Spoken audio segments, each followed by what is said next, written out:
sky. To whom do these celestial steeds belong when you appear to us like gods on high? What brings you here to mystify? Hello and welcome to the Kate Valentine UFO Show on 1160 WVNJ. Well, we're all still here after the 21st and we're ready to start a new year.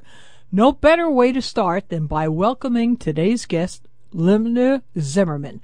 She is here to discuss her very new book, In the Night Sky, Hudson Valley UFO Sightings from the 1930s to the present. Along with that book, she has also produced a companion documentary of In the Night Sky. Linda is a former research scientist and an award-winning author of 30 books on science, history, and the paranormal, and has made numerous appearances on radio and television. Unfortunately, Linda and I share the same affliction. We are both lifelong New York Giants fan. Sorry to hear that, Linda. But welcome to the show. We are in mourning. Oh, please. But thank you so much for taking the time to be here. I so enjoyed your book. It was excellent. Well, thank you very much. And you said that initially, even though you had written many books on the paranormal, or as they say, the normal, UFOs were never a high interest for you. And so I was wondering if you could tell our audience how you got started on that. Well, I had a personal interest in UFOs, but it was never a topic I thought I would write about. Okay. And as I was giving lectures throughout the Hudson Valley over the last 15 years or so, people would come up to me and say, I have to tell you of this, personal UFO experience I'd had. And I'd listen and I'd say, thank you, but I don't do UFOs. And just people kept coming up in more and more stories. And last year I said, maybe I should do UFOs. The extent of the phenomena was just unbelievable in terms of geography and over the decades, and I was hooked very quickly. Oh, I'm glad you were, because your book is certainly interesting and it's fun to read, but what people don't realize in books like yours is that it's a sort of a gold mine of data, and it's an excellent reference for not only yourself but for people who will become interested in the future or who want to make points on this sort of it's very interesting topic of ufology, and I'm glad you did get interested. Well, thank you, and I did try to make it both interesting, but at the same time as factual and as you say, make it a reference for, there's a whole, one thing I discovered very quickly on, there's an entire young generation who never heard of these sightings from the 60s, 70s, 80s, and even the 90s. Mm-hmm. Born and raised here, and they're like, what giant triangles? Mm-hmm. Yeah. So hopefully this will spark another wave of researchers. I hope so, and to quote from your book, if you don't mind, is you say, how could so many people have seen so many things over such a long span of time? Could they all be hallucinating, misinterpreting something, or imagining things? Was the military using the Hudson Valley as a testing site for their secret aircraft? And if by some chance these were alien spacecraft, what the hell were they doing hanging around here all these years?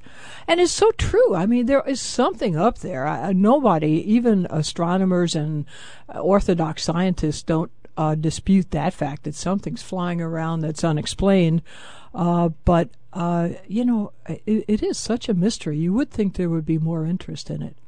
It amazes me, especially with the number of sightings over the Indian Point nuclear facility. What is going on that something is violating sensitive airspace with impunity, and nobody's making a peep about it? Yeah, it's also Class Bravo airspace, or just very close to it, mm-hmm. And you've got a tremendous number of commercial jets in and out of there, the private jets out of White Plains. I mean, yeah. The traffic over the Tappan Zee Bridge, the George Washington Bridge, if there were an air crash, it would be a disaster, just a disaster. Exactly. This hardly seems to be the place to test secret military craft over one of the most populated corridors in the country. wouldn't stay secret too long. And they, I wouldn't think, but and this is the part I like best too. You devote a whole chapter, as you're quite aware, the triangles that were seen over the Hudson. And I guess we should describe them in case somebody is unaware of that. Maybe you should go ahead and do that first. But I love the way you handled what I was getting at with the skeptics of the triangles. But I guess we should say what the triangles were first. Right. Starting around 1983, massive triangles the size of football fields, dark, some had lights at the corners, would hover silently overhead for as long as 20 minutes and at an altitude just above tree level. Many people described to me if they had a rock or a baseball they could have thrown and hit this thing.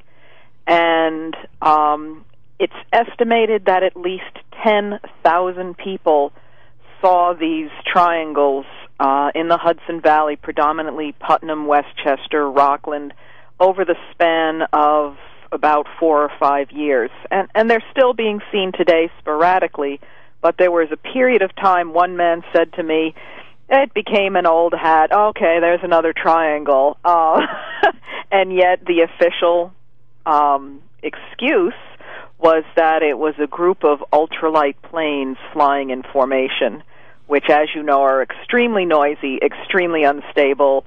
They do not hover, and they are never silent.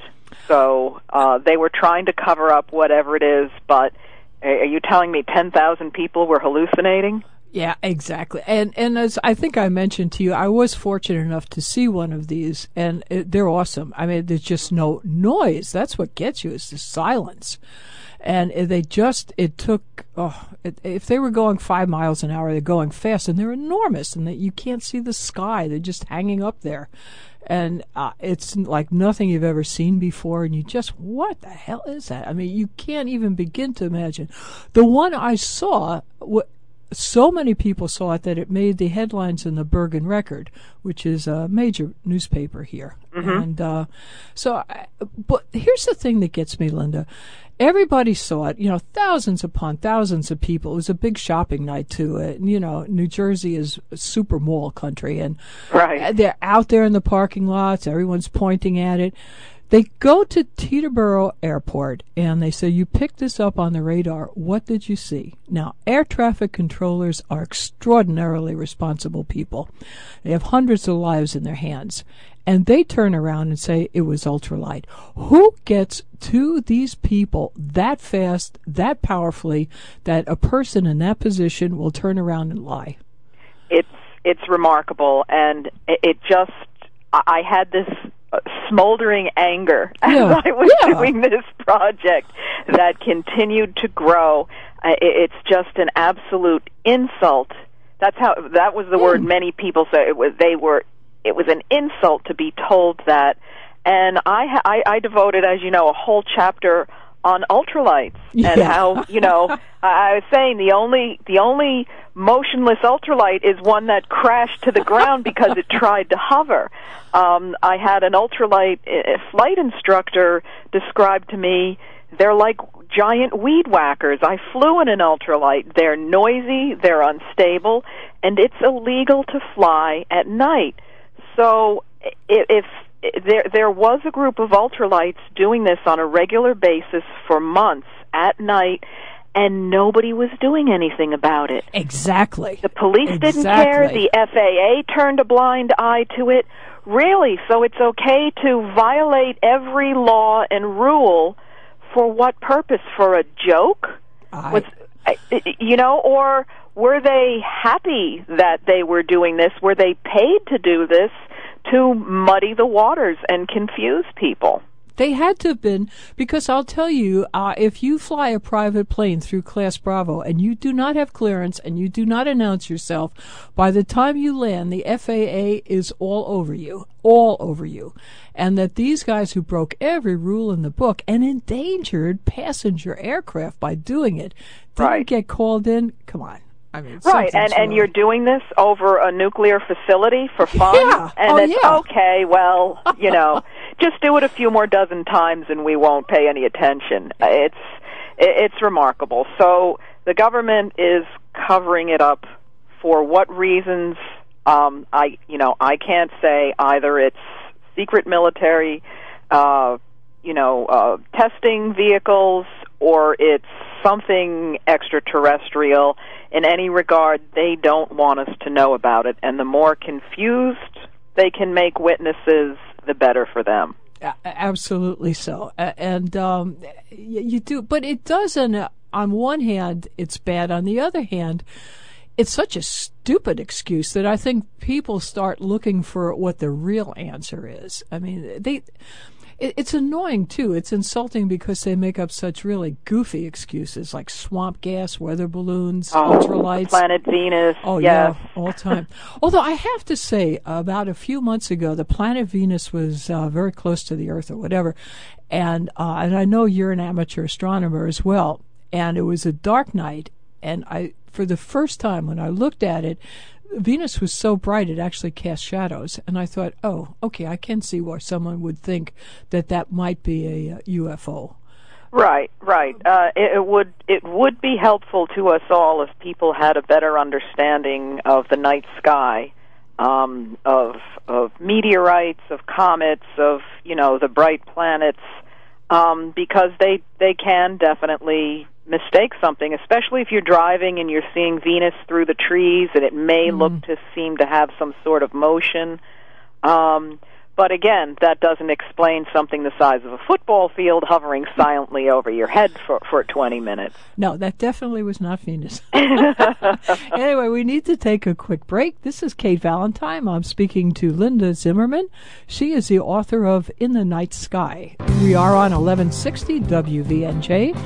If you have questions or comments or experiences that you'd like to relate to Linda, you can post them now on our website, AtlanticCoastUFOs.com. You can get in touch with Linda on her website. And I think the one you had in your book was GhostInvestigator.com. Is that a good one, Linda? That would be fine. Okay. And you can get copies of all her books and her new documentary. We'll be right back after a short break. Hi, welcome back to the Kate Valentine UFO Show on 1160 WVNJ. Our guest today is Linda Zimmerman. She is the author of In the Night Sky, Hudson Valley Sightings from the 1930s to the present. If you have questions or if you'd like to relate some experience to Linda, you can post that now on our website, AtlanticCoastUFO.com. After the show, to get in touch with Linda or to get one of these books or her documentary, you can go to her website, GhostInvestigator.com. Linda, what I liked about your book, and which is sort of missing in a lot of interviews of people who have had sightings, is that you actually go in person to talk to the person and also to go to the site where it occurred. And that was something new for me. Well, I found it to be very important. Somebody can be explaining something to you on the phone for an hour, but until you're on the actual location, it doesn't crystallize. It was remarkable how close some of these sightings were when I'm actually standing on the spot and they're pointing, well, it was right over there, and you realize the proximity of these sightings. These weren't distant lights in the sky, so in as many instances as I could, I wanted to see the terrain, I wanted to see where people were standing, where the UFO was located, and it helped me tell the story in more detail and more realistically. Well, and that's what makes your report so compelling. They're so personal, and all of them were, but some of them were my particular favorites, like the women that were young girls at the time at Lake Oscawana. Yes. That was a great sighting. I don't know if you have it right in the top of your head, but I'd love it if you could tell the audience about that. It was a great sighting. Well, it was, let me get the date correct, it was in the early 1980s, and some girls were, in their teens, and they're on this beach of Lake Oscawana, which is in Putnam County, and they saw light approaching them, and the closer it got, they realized it was this large disc-shaped object, brightly lit, came right towards them, hovered very close by. Again, if you had a slingshot, you could have hit this object, and it was beaming light down from it, lighting up some canoers on the lake. I bet that freaked them out. It would have done a number on me, I'll tell you. Lit up one of the cottages on the shore. And it just absolutely transformed their lives once you see something like that. And then the object took off. We later interviewed a woman who lived at the north end of the lake who a year or two later saw something very similar, disc-shaped object, lighted windows around the edge, just, again, hovering and moving so slowly, almost, you could walk and go faster than this object. So something has been going on at Lake Oscawana during that time period, at least, very similar over the course of several years. And this one woman, Gloria, she had the best response when she called the police to report this disc-shaped object. She said, "What is this over Lake Oscawana?" And the cop said, "Damned if we know, lady." They were seeing it too, but they had no idea. And what was a little fascinating aside from that, this one woman, Christine, she witnessed this when she was 14 years old. Well, it turns out her mother, when her mother was 14 years old living in the Bronx, she also saw an almost identical disc-shaped object with lighted windows around the perimeter near her apartment building in the Bronx. And I kind of got a chill when I was speaking to her, mother-daughter, both at the age of 14, seeing the same thing. And that was a theme that kept coming out. Yes. If one person saw something, chances are their parents saw it, something, had some sort of experiences, their children. It's a multi-generational phenomena in many, many instances. Yeah, and people don't forget these things. Now, it's occurred to me, as I've been reading from you and other authors, that, in my life, things have happened that have been quite remarkable. Good things, too, like I've seen certain Broadway shows that were very interesting, or, just things. But I have trouble remembering them. But that triangle that I saw, it's as if it were 10 minutes ago. And people that you've interviewed and other people that have seen things and 10, 20, 30, 40 years ago, they still remember them. That was the phrase they were using. It was like yesterday. Exactly. They remember every single detail, and yes, it could have been 40 years ago, and they still remember every second of what occurred. Yeah, and that's also a recurring theme that you have with people, and you have to wonder if it was just that it was so out of the ordinary that you remembered it, or if there is some sort of an interaction with these discs that make you remember them. Well, on the flip side of that, those who seem to have some sort of interaction often have no recollection of what went on and don't remember for hours, days, or years later. There is a very large group of people. In fact, it's one of the largest chapters in my book about people witnessing something, and then the next thing they know, it's 2, 3, 4 hours later. And what just happened? There was a fascinating case in Yonkers in 1976. 3 amateur astronomers are on a field. They have their telescopes set up, and they're recording. They have a logbook of everything they're sighting, at what time they're seeing it, because there was a meteor shower that night as well. And they see this red light approaching, and it's getting bigger and bigger, and the man told me it was, if you held a beach ball at arm's length, that's how large it appeared. the next thing they know, these three men who had been standing at different places in the field, they are suddenly all standing next to one another in the middle of the field, and it's 80 minutes later. Oh, wow.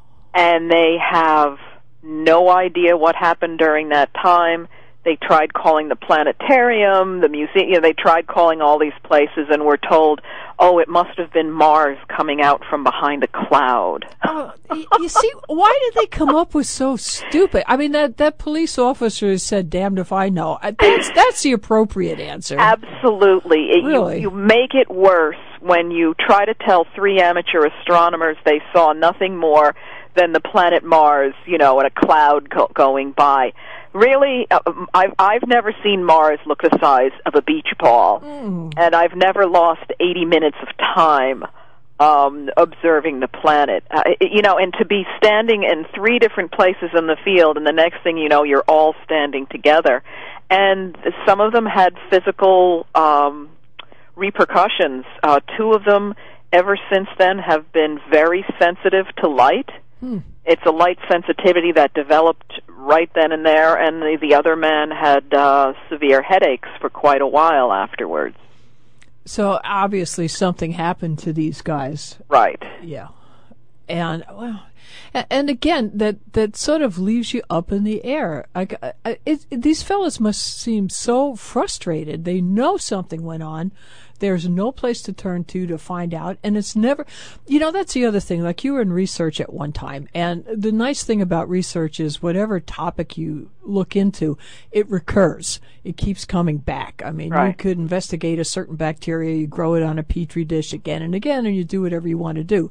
But with something like a sighting like this, it comes and it goes, and that's it. Something happened, and there's never a way to find out what it was. Right, right. God, and these guys are amateur astronomers, so they must have set up three different spots so they could triangulate things too. Then, I guess that was the idea. Three different viewpoints on this field, and I loved the fact that they were keeping the logbook. At whatever the time was, say 1:30 a.m. They spotted this red light. They all wrote it down, 1:30 a.m. And the next thing they know, 80 minutes are gone, and they're standing in the middle of this field. And, clearly they have no explanation, no recollection of what happened during those 80 minutes. And the recurring theme of missing time goes back to one woman I interviewed. Happened to her in the early 1940s. Oh, okay. Hang on to that thought just a second, if you could, Linda, because we have to take a quick break. We'll be right back. This is Kate Valentine, and I'm speaking to Linda Zimmerman. She is the author of In the Night Sky, and we are on 1160 WVNJ. Questions, comments, experiences are certainly welcome. Post them now at AtlanticCoastUFOs.com, or you can get in touch with Linda on her website after the show. On her website, ghostinvestigator.com, and you can pick up some very interesting books and the companion documentary to In the Night Sky. We'll be right back after a short break.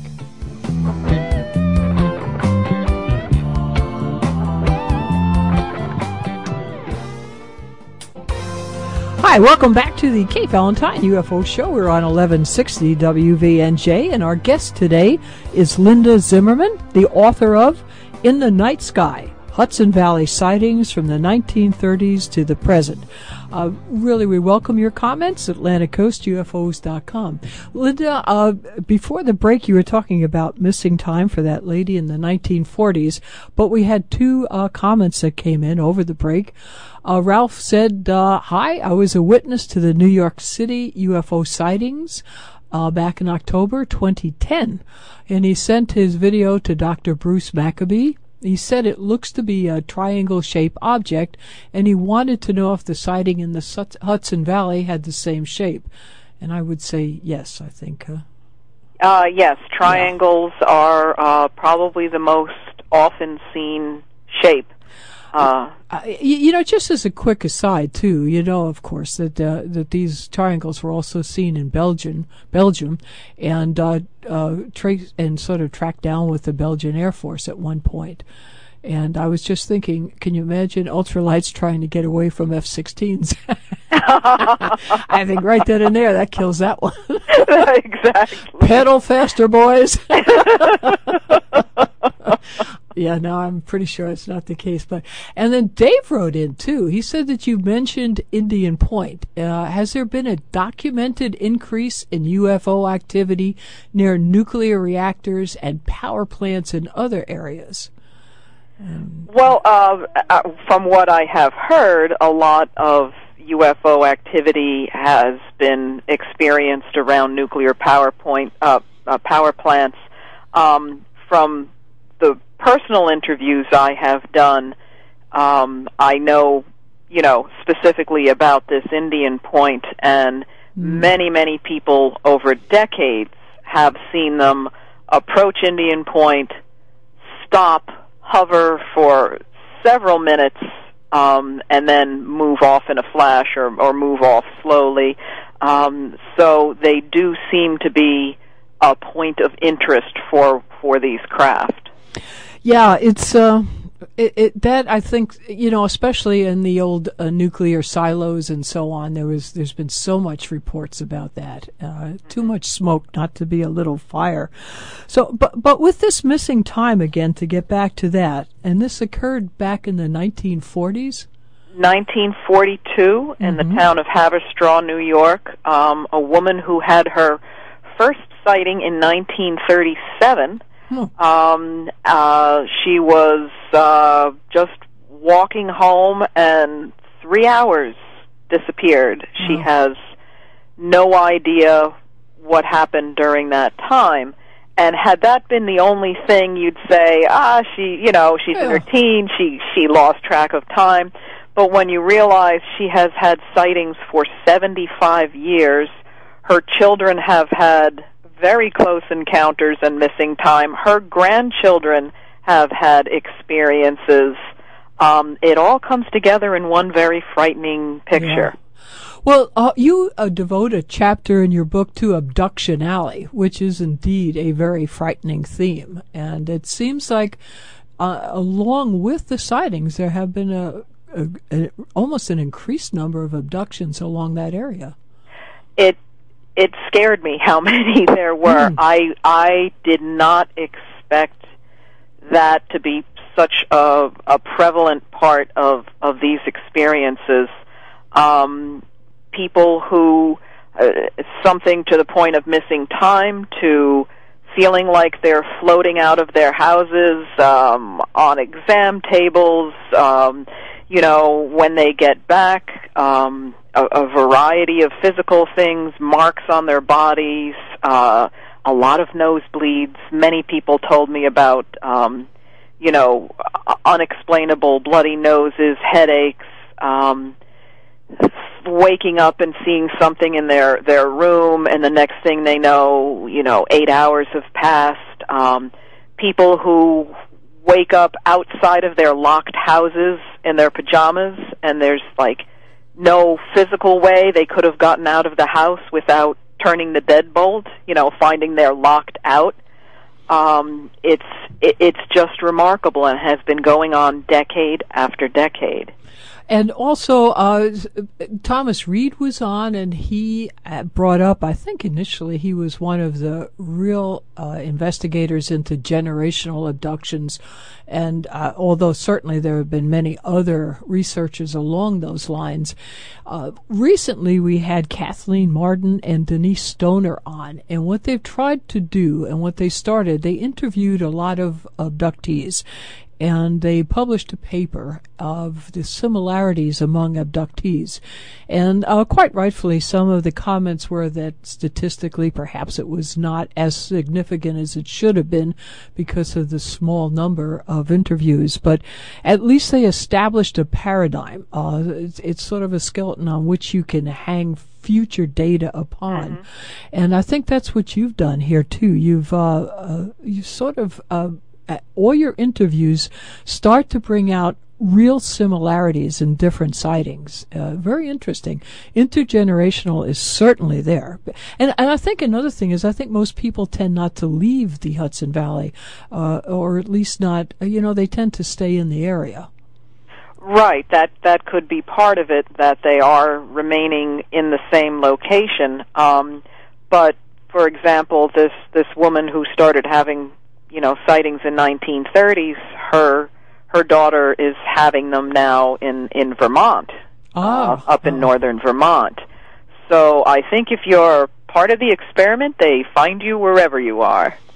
It as I was reading your book, it almost reminded me, one of my heroines is Jane Goodall and her experiments with the chimpanzees and how she traces them down, through generations. I spent many years working in a lab, and I said, wow, if you wanted to set up an experiment, this is the way to do it. And it was funny how often people were one of three children.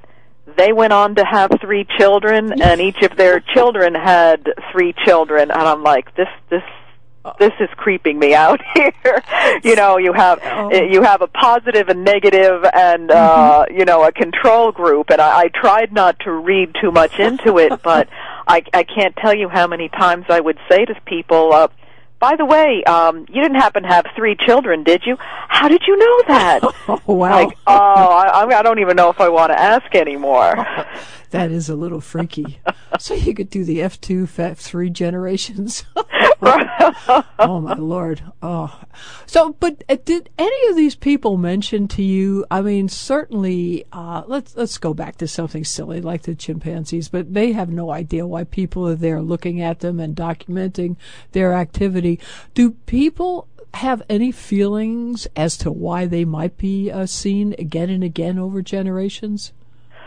Most of them have no idea. Some of them just, they get the impression they're just being, we're just being studied.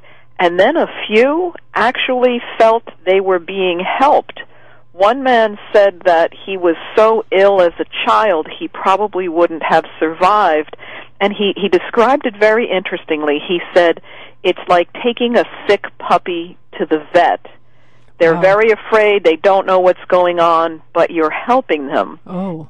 And he felt as a child that all of these, he didn't really want to use the term abductions, these contactee experiences were ultimately to help him. So I don't know. I mean, I don't pretend to have answers, but I hope I brought up a lot more questions with these cases. And certainly a demand from the authorities, too, to let us know what's going on. How bad can it be? I know. Well, like I said, they're afraid people will do stupid things if they find out UFOs exist. I was like, well, people do stupid things anyway. Yes. So, give us all a break and tell us the truth. I mean, just lying to us makes it so much worse. Mm-hmm. Well, or if they are going to lie, at least come up with something decent. Kate Valentine here. I'm speaking to Linda Zimmerman. She is the author of In the Night Sky, Hudson Valley UFO Sightings from the 30s to the present, and we are at 1160 WVNJ. Gabe wrote an interesting question. He said he did not realize the Hudson Valley was one of the most active regions in the world for UFO sightings. Where is the most concentrated area and why? And you know what that's going to bring up. Good old Pine Bush. If it isn't, Pine Bush is certainly up there, but I wouldn't. I would say Putnam County had just the sheer number of thousands of people saw more there. But Pine Bush, over the length of time, because there are reports going back to the 1920s, and one of the most recent interviews I did was a woman who saw something in just this past August. So we are talking about 80 years worth of sightings there, some of the most bizarre, some of the most intense, from discs to triangles to seeing, non-human figures to lights to missing time, you name it, Pine Bush has had it all in the last 80 years. Yeah, it's a very strange place. It really is. It has an odd atmosphere to it too, and you sometimes wonder if some of the old myths, like Rip Van Winkle, had something to do with missing time and abductions and so on. It's often the legends have some kernel of truth in them somewhere along the line. But yeah, we during the filming of the documentary, which I want to mention is produced by Big Guy Media, they and I went up to Pine Bush. We actually did a stakeout one night, hoping to, see something in the area. We saw a lot of air traffic. There's a lot of commercial jet traffic in that area. Unfortunately, we didn't see anything that night, but I interviewed so many dozens and dozens of people who've had these remarkable things. What is it about Pine Bush? I can't answer that, but clearly it has been a focus of activity for many, many decades. And some people speculate that it's a portal of some sort, similar to the Skinwalker Ranch out in the West. And it could be that they are. I don't know either. And then, actually, Dale just came in with a really interesting comment, and I hadn't thought about it. Dale said, what is the ratio of sightings versus sightings that include abductions? I don't know. Did you ever do any sort of a ratio count on that? I haven't done a strict count, but as I said, the abduction alley, which I'm calling the Hudson Valley now, was the largest chapter in the book by far. I would say it has to be approaching 40%, maybe even really? even half. Yeah, it's a very large number. Oh. And this is not just people, I saw a light flash by, I'm talking about people who had very, intense, close sightings of objects that were, I'd say within a couple of 100 feet of them. Often they've had multiple sightings, and it was remarkable. I developed this method of interviewing them where I'd kind of circle back around, and so you're sure nothing ever happened. And they'd find, this probably isn't related. But, 10 years ago, I was driving home, and there was this light that shone down on the car, and the next thing I knew, I was in my driveway, and, 3 hours were missing. But I don't think that's related. And it was strange. People had this disconnect, and the more you would talk to them and the more you would question them, these little bits and pieces would come out, and some of them, I admit, were freaked out after I talked to them because I never connected that. I had no idea. Why didn't I think of that before? Uh-oh. Yes, I felt kind of guilty in some regards. Oh. And yet another nightmare in the Hudson Valley. But, and the same thing, and then, my mother had a similar thing. Now, or I just, I'll talk to them, and then they'll call me back. I was telling my brother about this project, and turns out he had the same experience when he was a kid, and we never knew that. Wow. So you would, you'd talk to them, you'd listen to their story, and then you just gently probe around for things in their past, things with other family members, and the missing time, contactee, abduction, whatever you want to say, is an extraordinarily high percentage. Oh, God, I didn't realize that. This is Kate Valentine. I'm speaking to Linda Zimmerman. She is the author of In the Night Sky, Hudson Valley UFO sightings from the 1930s to the present. We are in 1160 WVNJ. You can post comments on our website, AtlanticCoastUFOs.com. After the show, you can contact Linda on her website, GhostInvestigator.com. You can get copies of her book and also the companion video to In the Night Sky. produced by Big Guy Media, I believe, Linda. And we'll be right back after a short break.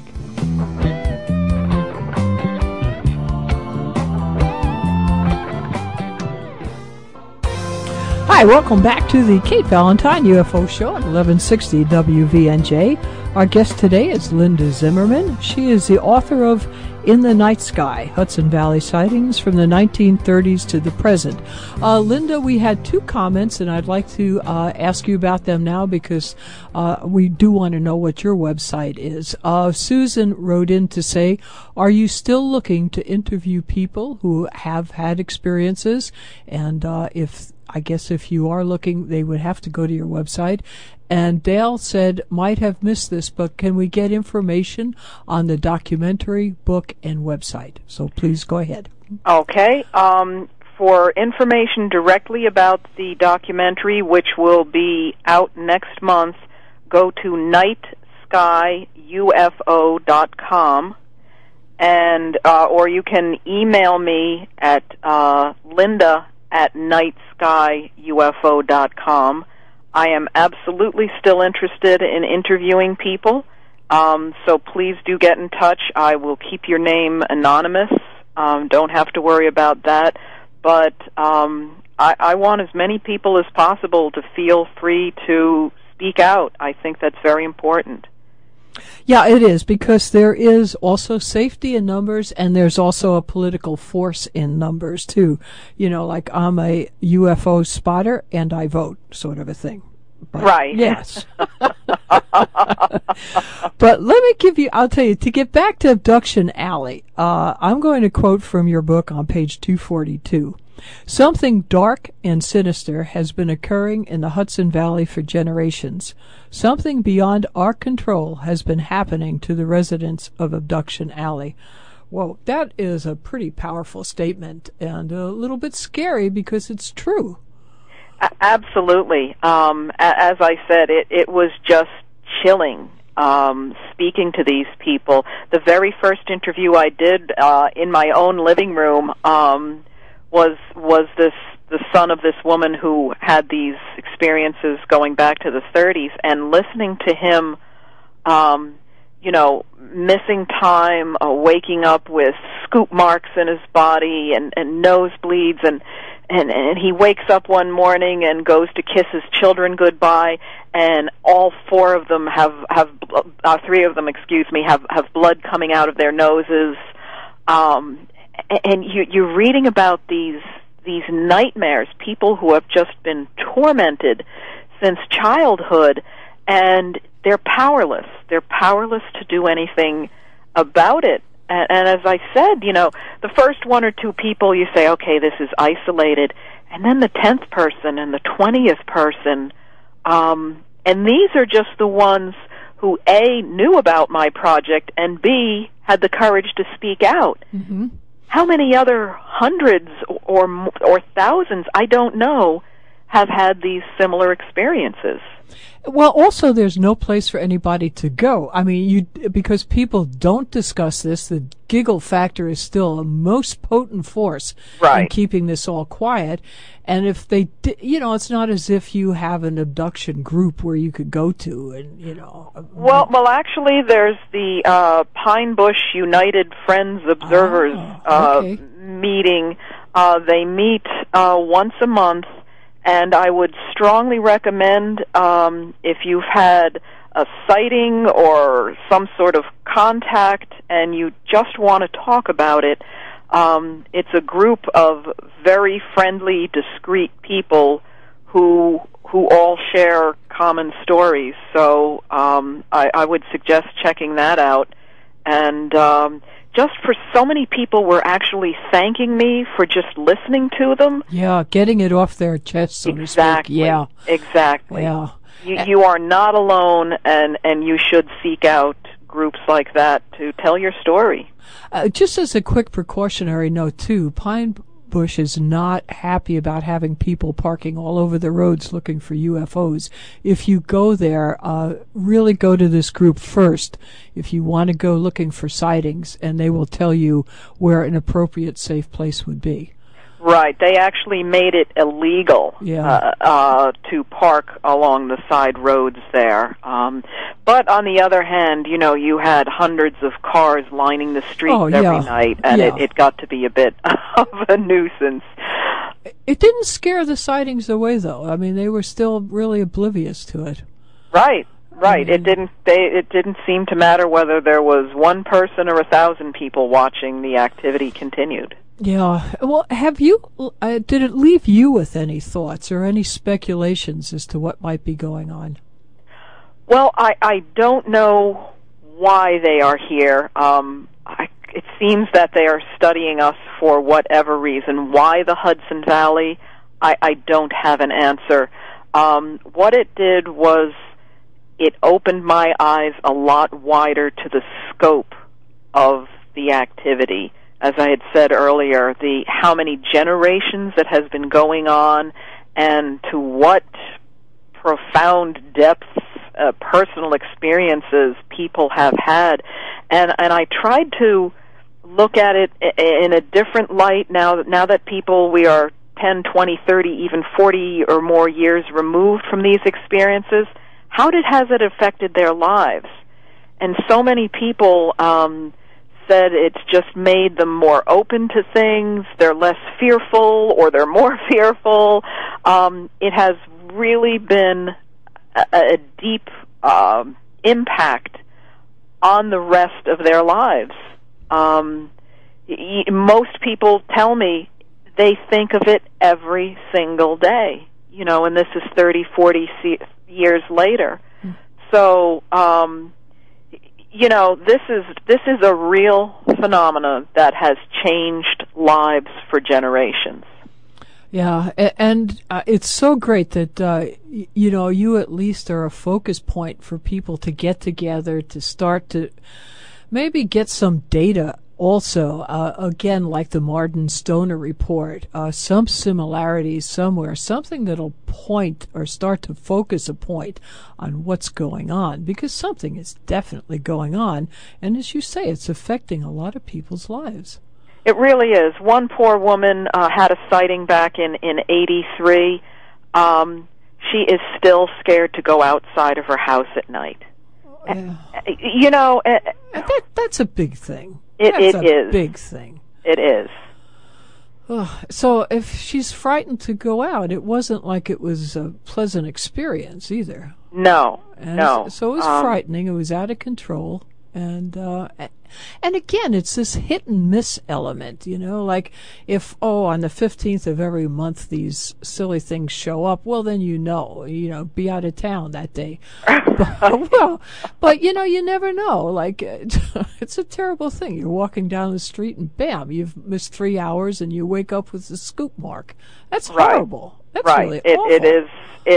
I was referring to it as, crimes against humanity. Yeah. It really is. Yeah, it truly is. And the thing of it is that there's no authority figures that you can go to help you with it. No. The police, the Air Force, nobody, and try going to your doctor, your family doctor, and telling them this, right? You're going to be in a straitjacket. Yeah. And yet, you can say, gee, I was out at the ocean, I saw a beached whale, which is certainly an unusual sighting, and unfortunately we did have a one that didn't make it wash up here. And people go, oh, wow, that's interesting, but they don't think you're crazy. But, you say, oh, I saw a triangle flying overhead, and bam, right away you're not well. Right, and you saw in the book, I interviewed doctors, lawyers, teachers, New York City detectives, firemen, highly educated, intelligent people, many of whom make observations for a living, and you cannot deny this. No. This, whatever is going on is absolutely real. Well, I think that's a great note to end on. Unfortunately, I'd love to talk to you for at least another hour because there's at least that much in your book. For those of you out there, this is Linda Zimmerman on the interview. Get her book, In the Night Sky, Hudson Valley UFO Sightings from the 30s to the present. Great Linda, thank you so much for taking the time to be here and for writing such an enjoyable book. I appreciate it. Thank you. Thank you. As always, of course, thank you to both Bill and Dave. And please support our sponsors. You could consider becoming one. If you're not, you might be in danger of being abducted, but no, that's not true. You can always hear this program again on podcast or YouTube, or again this Sunday at 4. Have a wonderful weekend. We'll see you next Friday at 1. Until then, and especially if you live in the Hudson Valley area, remember, keep your eye on the sky. Bye.